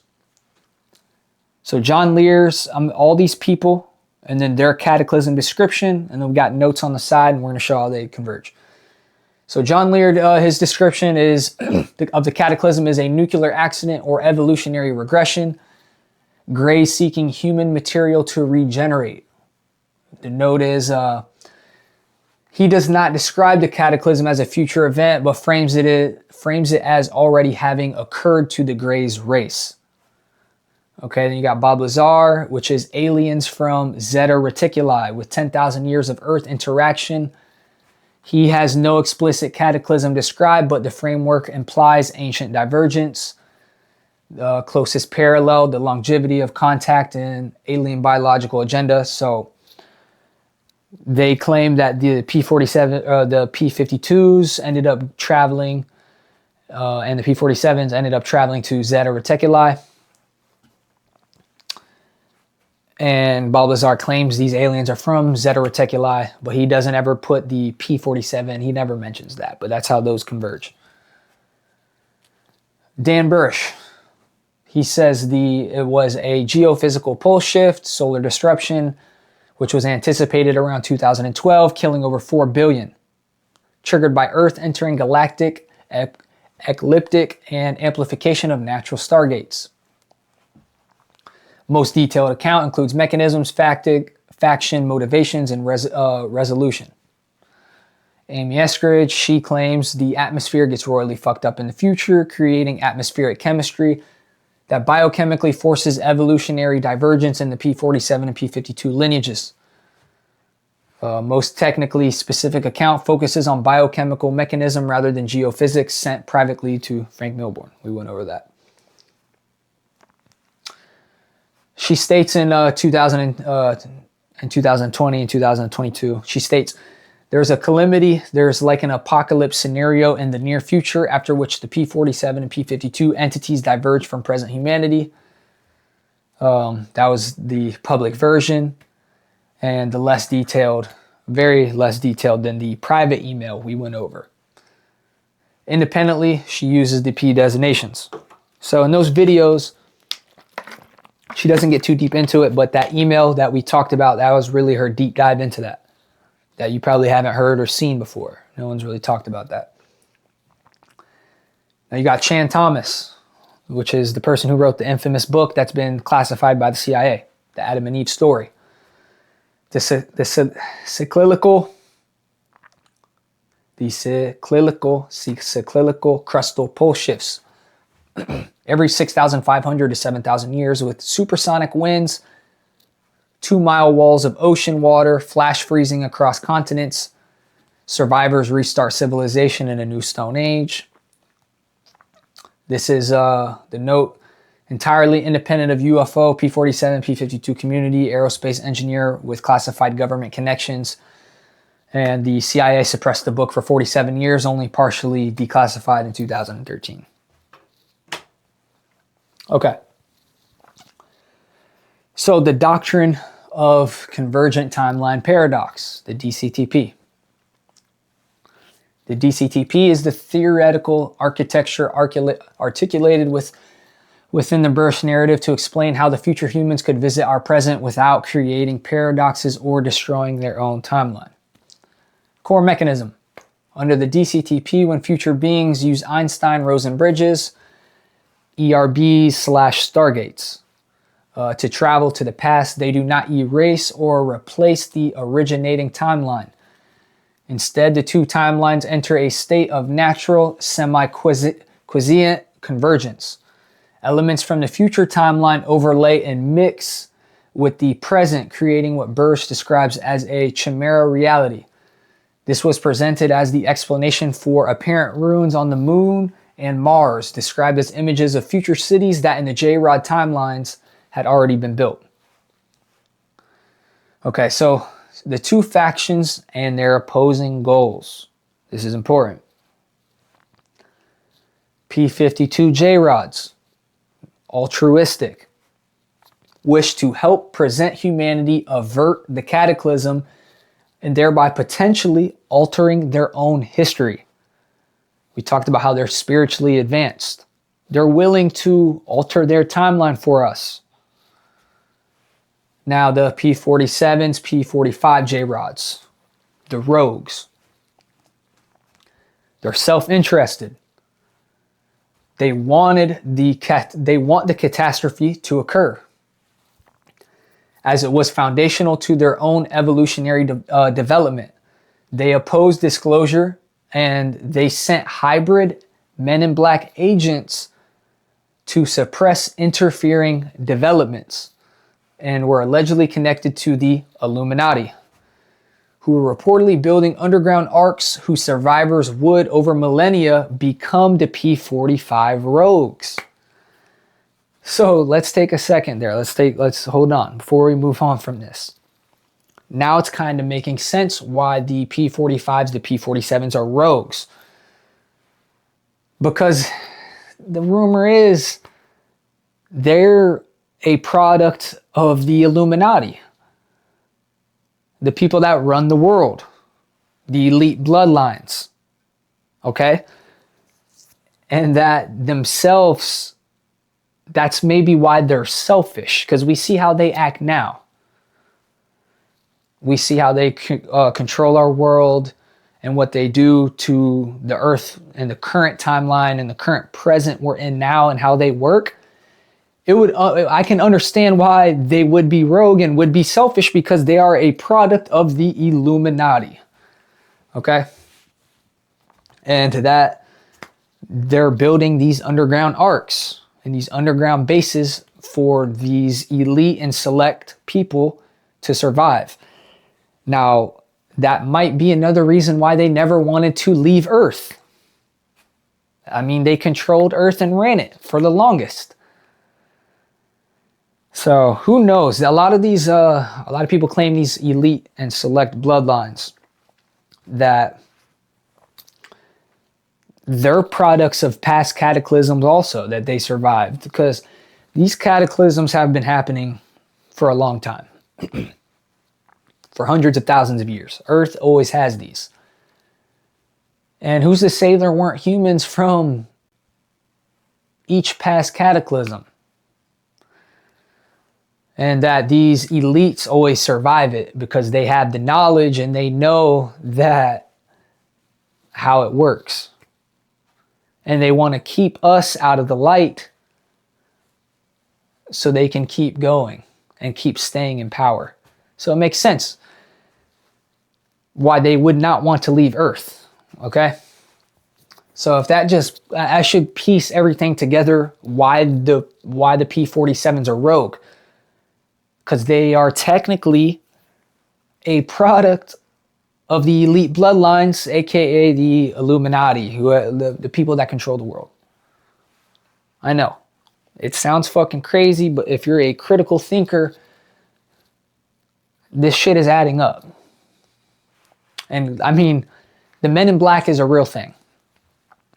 There's been many stories about these Men in Black agents. They don't look right. They don't look right. But they send these Men in Black agents, and they're fucking hitmen, and they'll come and wipe your memory, all types of shit.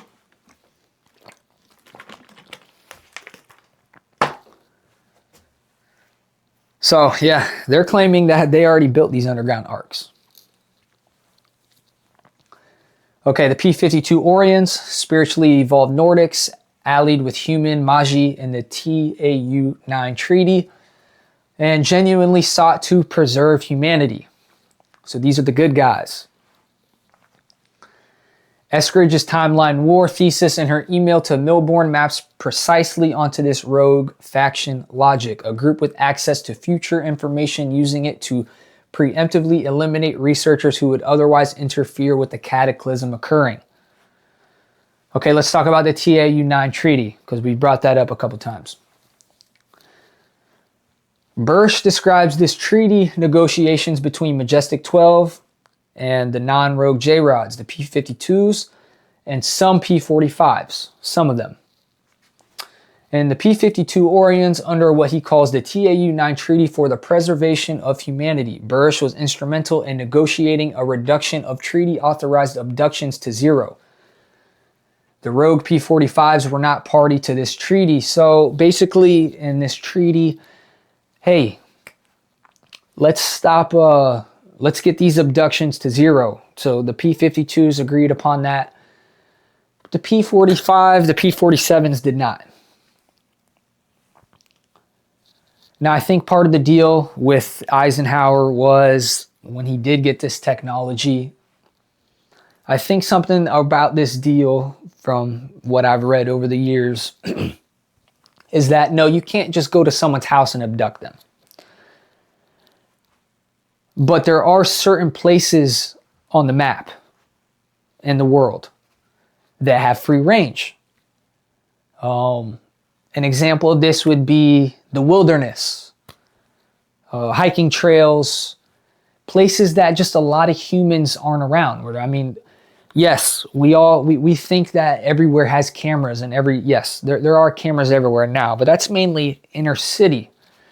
But there's mountain ranges and these hiking trails where there is no technology. There's no internet. There's no cell service. Now, if you're a human walking through these, you are free game for abduction, okay? Now, a lot of times you wouldn't even know if you're abducted from the research. This is the research that I've read. They basically have a way to where they can freeze time. They can freeze time for you. So you could be looking somewhere at 3:30, say it's 3:30, and that say it's 5 o'clock in the afternoon, and you're walking right here, and you're back, but something doesn't seem right. They'll place you right back like you never left, and they just maybe will do some experiments on you, check you out. I know they like to look at certain blood types, if you have certain DNA. There's certain reasons. Say you have a sickness. There's been people that believe they've been abducted and their sickness has been cured. Now that might be from the P52s. That sounds like something a P52 would do. Do something and heal you. Maybe some type of scientific research behind it. Now I don't think they're just out here. That sole purpose was to heal you, but maybe they looked into you, and as a reward to that, you're healed. P47s, though, different story. I don't know what they're doing to you. That's probably where the probing comes from, if I had to guess. The ones that, yeah, they probe you, those are the rogues. Okay, let's get into the treaty. Okay, we just talked about the treaty, yeah. So they got the abductions to 0. Boom, boom, boom. So yeah, I do think that Eisenhower deal had something to do, that trade-off with technology had something to do with allowing abductions in certain parts of the country. Okay, recent developments. May 2025 to May 2026. The Pentagon's Pursuit System. We talked about this earlier. The U.S. Department of Defense launched the Presidential Unsealing and Reporting System for UAP encounters.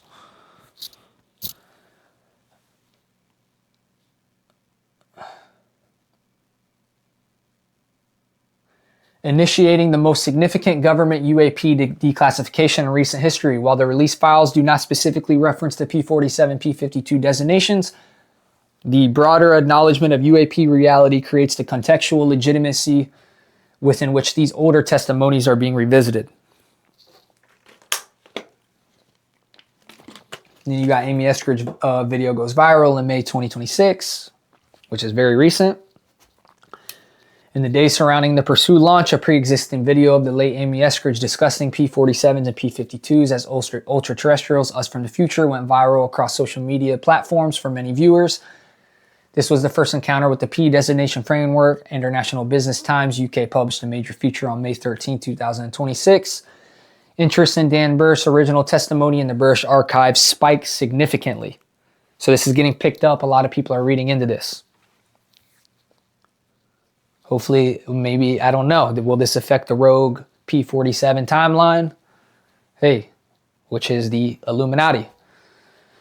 Burisch Archive launch, early 2025. Brian Jackson's launch of Burisch Archive in early 2025 provides the most organized, source-documented repository for the Burisch saga yet assembled. The archive includes affidavits, Dan's academic research, the Q94 documents, photographs, a graphic timeline, and multiple research articles. Critical assessment and evidentiary notes. Points of independent corroboration. So this is, we're going to go into the skeptical parts in a second, so we can all take a breather. Maybe there's something in there that might turn you away and help you sleep at night. Okay, points of independent corroboration. Bob Lazar, 1989, and Dan Burisch from 2002 both describe the same S4 facility with significant physical and operational detail without apparent prior collaboration. Lazar's Zeta Reticuli documents and Burisch's J-Rod Gliese Reticuli staging base share the same star system reference. That's very important. John Lear's 1987 description of Gray seeking human biological material for regeneration maps onto the J-Rod tissue sampling program. Amy Eskridge's independent use of P47 P52 designation matches Burisch's terminology precisely, despite no documented interaction between them. Element 115, described by Lazar in 1989 as a propulsion fuel not yet known to science, was synthesized in 2013, which stamps his story. If you don't believe in Bob Lazar, then answer how he knew about element 115. Okay, because they say that's what these crafts are using, element 115. Eskridge's private email to Milbourne, December 2021, uses the same analytical framework as her public video, but adds technical depth, confirming the views were genuinely held and not constructed for public performance, aka clout, views, social status. Okay, points of contention and skeptical concerns. Okay, this is where we're going to get and point out the, hey, maybe this isn't right. Okay, Dan Burisch's academic credentials have not been independently verified. Sonny Stony Brook has no record of his PhD. That's very important. Bob Lazar claimed MIT and Caltech degrees, but also cannot be verified through official academic records, so you can't find his either. This is a big one right here. The 2012 Cataclysm predicted within the Burisch framework did not occur. Burisch's pre-eventive claim of a version in 2007 is non-falsifiable. I talked about that earlier, possibly on the explanation on why the 2012 Cataclysm did not occur. But that's still something hey, he claimed it was going to happen and then it didn't. John Lear acknowledged elements of disinformation in his public statements. He described his claims as synthesizing real and fabricated material. So, who knows? Did John Lear have a gun to the back of his head and had to say, hey, I took some information and I spun it? And now a lot of researchers and truthers will do that at the same time to protect themselves. They'll give you a bunch of authentic information, but they have to throw something false at you at the same time for their own safety. Keep that in mind. Amy Eskridge's P47 P52 video, she does not cite any sources. It is unclear whether her knowledge derives from the Burisch narrative, independent sources, or personal research. So we don't know where she got this from. The Orion Cube and Looking Glass devices have produced no verifiable physical evidence. So Project Looking Glass and all these things, there's not a lot of proof on this. There's no CIA documents. No one's ever seen the actual physical technology of this. This is all just kind of hearsay of the people that have worked on this and what they've talked about, but there isn't a lot of evidence behind Project Looking Glass and behind this technology. So that's another skeptical concern. Amy Eskridge's email, while compelling, is a private document making extraordinary claims that cannot be independently verified. So we can't verify anything that she has said in her email. It's non-verifiable. Okay, this is a researcher note. And we're about over here. There's a couple more. There's like 1 or 2 more pages. The P47 and P52 narrative represents one of the most internally consistent and philosophically sophisticated frameworks in modern UAP/UFO research. Whether one regards it as testimony, elaborate fiction, disinformation, or genuine disclosure, it has demonstrably influenced multiple independent witnesses across decades and is now part of the public discourse surrounding the UAP declassification era. The addition of Eskridge's private email to Milbourne, specifically its articulation of atmospheric biological cataclysm mechanisms and the timeline war targeting of non-physicists, scientists, adds a layer of theoretical coherence that neither Burisch nor Lazar's public accounts fully articulate. Its documentation here is offered as a research aid, not an endorsement. Okay, let's make that clear. Now let's talk about, because we didn't get too much into it, but about the Adam and Eve story, the book that was classified. So Chan Thomas is not a figure within the P47 P52 witness network. He makes no claims about J-Rod's future humans or alien contact. He is included in this dossier solely because his independently developed Cataclysm theory, which was classified by the CIA in 1966 and only partially declassified in 2013, provides striking, corroborating support for the geological and atmospheric event at the core of the P47 P52 divergence narrative. His work represents an independent convergence on the same catastrophic event. Okay, it connects. That's the only reason we're bringing up the Adam and Eve story, because it connects with the timeline war. Who was Chan Thomas? Why is this so important? Okay, Chan Thomas was an aerospace engineer with degrees from Dartmouth and Columbia who spent much of his career inside some of the most restricted divisions of the U.S. aerospace industry. He designed missile guidance systems for Bell Aircraft, worked on the A4D Skyhawk at Douglas Aircraft, and joined McDonnell's Douglas Advanced Concepts Division. His dedication page in the books named General Lourdes LeMay, who built Strategic Air Command, and Admiral Rufus Taylor, who ran the CIA's clandestine service, neither of whom was known for endorsing speculation. He is sometimes referenced in sources as a former U.S. Air Force employee. In approximately 1963-1965, Thomas completed a manuscript titled The Adam and Eve Story, The History of Cataclysms. In 1966, the CIA classified it. The reasons for classification have never been officially explained. A FOIA request in 2013 forced a partial release of 57 pages from an original manuscript of approximately 284 pages. The remaining 227 pages have never been accounted for publicly.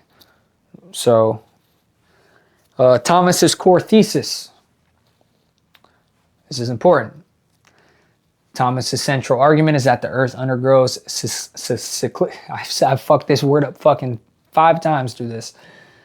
This is a hard ass word. The Earth undergoes cyclical, catastrophic pole shifts approximately every 6,500 to 7,000 years. His mechanism is not a slow geomagnetic reversal as mainstream science describes it, but a sudden violent displacement of Earth's crust over its molten interior. A crustal shift or Earth shell revolution. He draws on the work of earlier geologists including Cuvier, 1812, Deluc, Dolomieu, and later Charles Hapgood, all of whom proposed sudden revolutions in the Earth's surface layers. Thomas believed the most recent such event occurred approximately 11,500 years ago, corresponding to the biblical Adam and Eve story, with a secondary event around 6,500 years ago corresponding to the Noah's flood. He proposed the next such event was approaching. So the cataclysm described. Thomas opens his book with a viscerally detailed vision of the next cataclysm. The passage is reproduced below in summary, paraphrase from the declassified text. So let's read this. Thomas describes a crustal shift beginning with a low rumble growing into a thundering roar. In California, mountains shake, the Pacific Ocean piles into a 2-mile high wall of water that races eastward at supersonic speed, burying Los Angeles and San Francisco, 1,000 miles per hour. Winds shred everything. The molten sublayer of the earth breaks through in many places, creating rivers of white hot fire. Within 3 hours, a 2-mile wall of water crosses the continent. In a fraction of a day, all vestiges of civilization are gone. The process affects every continent simultaneously. On the 7th day, the oceans settle in new positions. The Bay of Bengal Basin is now at the North Pole. The Pacific Ocean west of Peru is the new South Pole.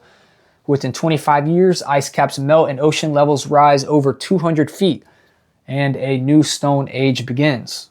Source: Chan Thomas, The Adam and Eve Story, 1963/1993, Bengal Tiger Press Edition, CIA declassified excerpt in 2013. So we only figured this out and read about this in 2013 when the Freedom of Information Act was passed. Thomas also describes a small number of survivors sheltering on the lee side of high mountain peaks, watching molten fire and rushing water below, who then emerged to restart civilization in a radically altered world. This survivor remnant maps directly into the Burisch narrative of a human population that survives the cataclysm by going underground or sheltering in high altitude refuges, and who then diverge into the P47, P52 lineages over the following millennia. Okay. Now the mechanism. Atmospheric and geomagnetic components. Beyond the crustal shift itself, Thomas described cascading effects that are directly relevant to the Eskridge atmospheric biological mechanism discussed in section 4 that we went over. The atmosphere is radically disrupted by the crustal shift, supersonic winds, massive moisture transfer, volcanic outgassing, and a multi-generational fog covering the former torrid zone as ice caps melt. Thomas notes 180-degree Fahrenheit temperature drop across Eastern Asia and other regions, flash freezing entire ecosystem in minutes, consistent with the frozen mammoth evidence he and others cite. So if this happened before, that's why. Let me put it like this. My brain's kind of cooked now. We've been going for a minute. So the temperature drops 180 degrees. Cold. You would instantly freeze. That's exactly what happened and why we see those mammoths that we've uncovered in the ice mid-walk with food still in their stomach. It happened out of nowhere. It happened too fast for anyone to react, okay? That's what he's saying will happen with this next cataclysm, because they're all similar. After the event, the new atmospheric chemistry would be fundamentally altered. Different gas compositions, different pressure gradients, different UV exposure levels as the magnetic field weakens during the shift. The Steens Mountain, Oregon. This is in Oregon. Magnetic records Thomas references showing rapid pole flips were later cited in a 2001 paper in Earth and Planetary Science Letters as evidence for geomagnetic reversals completing in as little as 15 days. And that's far faster than mainstream models had allowed. So this event would only happen for 15 days. Now, yes, everything will be different after. Everything will be over with. The world as you know it would be different, but the non-livable conditions, the negative 180 degrees, that would only last for 15 days. Okay. Eskridge's email argument that the cataclysm is primarily a chemistry of the atmosphere problem that biochemically drives evolutionary divergence is entirely consistent with the post-shift atmospheric disruption Thomas describes. If the atmosphere is altered for generations after a crustal shift, the biochemical pressures on surviving human populations would be severe and sustained, exactly the kind of pressure that could drive long-term physiological change. Okay, which is why we would probably look totally different after this next cataclysm. Okay, CIA classification, what we know. The CIA's decision to classify the book in 1966 has never been officially explained. Theories include the book's pole shift timeline, if believed, could cause mass panic, particularly given its specific cyclical, I'm just going to say it like that, prediction, implying an imminent future event. And then another theory is Thomas's aerospace credentials and his name connections to General LeMay and Admiral Taylor suggest he may have had access to classified research on geomagnetic instability or Earth's internal structure that informed the book. So maybe he used too much classified information. They had to shelf it because he did work within around the intelligence community. He was a part of it. The partial 2013 release described the CIA documentation as sanitized. So they didn't give you the meat and potatoes. It retained only 57 of 284 pages. The selection appears to preserve the narrative in historical sections while removing the specific scientific derivations and data sources that Thomas used to build his timeline calculations. A 2004-2025 series of geomagnetic updates noted a documented jerk, a sudden change in the rate of magnetic field acceleration beginning in late 2023, and a continuing expansion of the South Atlantic anomaly, a region where Earth's magnetic field runs significantly weaker than the global average by approximately 8%. These developments have renewed interest in Thomas's work. I've done a couple videos on the upcoming pole shift. Since 2000 alone, the magnetic fields are getting weaker by a 5% threshold every 10 years. It's getting a whole 5% weaker. The reports now is that the field is currently at 70% strength. So in another 10 years, minus 5%. Another 20 years, minus 10%. Before you know it, it'll get extremely weak. When this gets extremely weak, that brings in solar events, asteroids. The magnetic pole is basically the muscle of the Earth. That's what is used to prevent, that's basically the safety net of the Earth. When that gets weak, that's when shit starts getting fucked up. Okay? Convergence with the P47 P52 narrative. The table below summarizes the key convergence points between Thomas's independent work and the P47 P52 framework. So this is the reason why we even included this.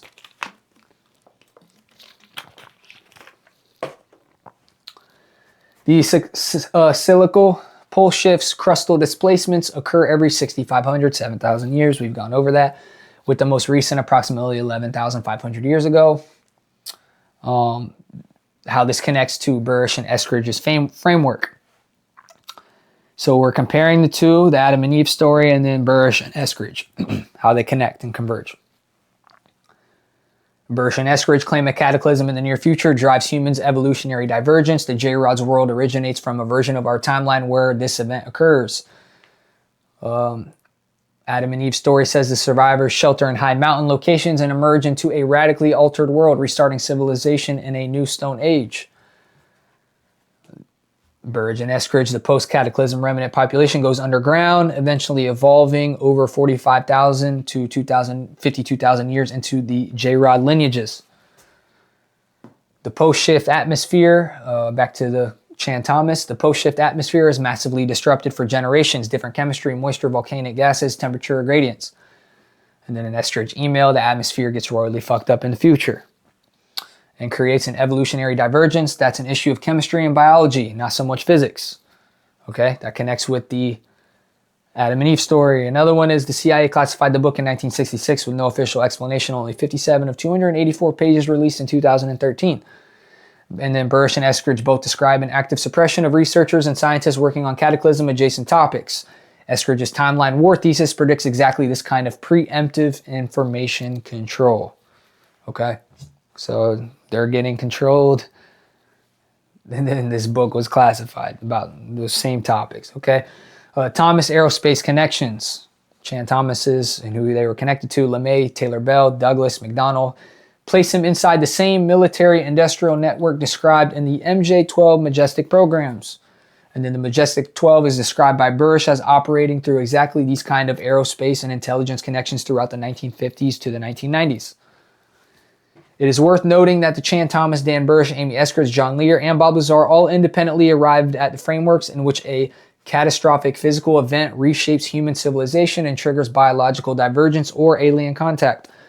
None of these individuals are known to have directly collaborated on these shared conceptual threads. The convergence is either a remarkable coincidence, evidence of a shared source of classified or suppressed information, or evidence of a real underlying phenomenon being independently observed from different angles. Okay. Now here is, we're pretty much wrapping it up here. Here is the sources and references, okay, of everything we talked about. Primary online archives. Here are the primary testimony sources. Everything is listed. Another page full of where this research came from. Many, many, many sources. Everything's put together. There's another page. And that's it. So I hope you guys made it through. We got to page 28 of 28. I enjoyed this. I love talking about aliens. Now, I hope you guys made it to the end. The best way I can say this. Now I'm gonna reshoot. This is for the long form. Right after this video ends, I'm gonna reshoot and go to my older setup with the mic. I'm gonna sit down. I have 3 deep dives I'm gonna talk about, so I can make these short form clips. Basically reshoot this, put this whole thing into 3 minutes.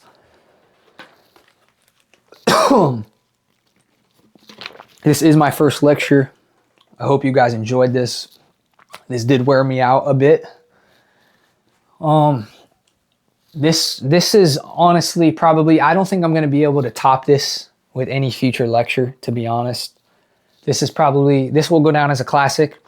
Now, yes, this might not get thousands and thousands of views, but I do believe in the future it probably will. Maybe after I blow, when I get a lot bigger, people will come back to this. Just like the previous interview I did with Pharaoh. Shout out to Pharaoh. Now that interview, it was good. It was good. Don't get it wrong. I brought my A game. I'm not going to say he didn't. I'm not going to say he necessarily didn't bring his A game, but he did have hiccups the whole time. That was out of his control. I couldn't stop and be like, hey, let's reshoot this later. You got the hiccups. I had a flight to catch. Literally right when the interview ended, I took the flight and headed back. So, but still shout out to Pharaoh. I enjoyed it. That'll still probably be a classic that people will come back and watch. This is like No Jumper. This is a bad comparison, but like No Jumper's classic interviews. A lot of those didn't pick up till after he got big. So I'm just putting together a real catalog of classics that people will be able to come back to. You're not going to really see anyone cover P47s and P52s. This is, a lot of people, if this picks up and goes viral, a lot of people will try to copy this and do everything, but they're not going to go and source all of this. This is like real, this is a real dossier. This is a real lecture. So I hope you guys enjoyed this. I'm trying to think if there's anything else to talk about within this. I'm sure I'm missing something. If you guys did like this, drop a like, subscribe if you're new. If you want access to this, just to keep it and you want to show people, subscribe, like the video, DM me on Instagram, tell me you want it. I'll send you the link. You can download it. You can share it with your friends. Maybe get them to watch the video first. I would recommend probably watching this if you're on a long, next time you take a long car ride, this would be, well, if you got to the end and you're listening to this now, then there's no point. I probably should have said this at the beginning, but yeah, this is most likely for a long car ride, in my opinion. Just to sit back and listen to this crazy ass shit. This should answer your questions on why the scientists have gone missing. If you're a critical thinker, you know that this makes the most sense. It has nothing to do with free energy, because there's biologists, climatologists, virologists. Those people are missing. That has nothing to do with big oil. Okay, this is a timeline war. The P47s are evil. The P52s want us to survive the cataclysms and be able to come out of it in a way that we would win. The P47s are essentially the Illuminati from the future, in the future. The ones that went underground and didn't want to leave Earth. And of course, the P52s are the more spiritual versions. Of course, the Illuminati are not the spiritual ones. So, yeah, they don't want us to fix the cataclysm. The timeline war is between them two. So if you're a scientist and you're watching this, be careful. They're saying the P47 send men in black. And of course, they got to show it in the movies. The movies, Men in Black, you got the guy, Will Smith and his boy. They pull up and they got the little thing. It's deeper than that. I don't know if they have them as, is Will Smith in that movie an actual alien or is he a human? I'm not sure, but the Men in Black are not human. Whatever the fuck they are, they're not human. And they'll pull up and there's been a lot of witness testimonies. They'll come down and they'll see some shit they shouldn't have seen, or they got a recording of some shit they shouldn't have seen. Next thing you know, Men in Black are at their door. And they let them in, confiscate the information, memory wipe them, or kill them, etc. And yeah, shit's crazy, but hey, I think this cracked the code right here, everybody. I really do. And it's just a lot to take in. It is. But the way this was broke down, it's going to be hard to think another reason. Now, like I was saying earlier, if the scientists were all just missing and not found dead, then we have another argument, I'd say. But they're found dead. They want them dead and they want them gone, like they was saying in here. They want to ice them before their work really comes out. And what Amy was saying is, you see these people that have gone missing or that have died, and you read their previous work, you can tell why that happened. And these people have the capability of altering the P47 timeline. So I'm going to wrap that up here. Hope you guys enjoyed this video. Bach and Count, first lecture. Hope you guys enjoyed this shit. This should be a classic, man. So let's do it.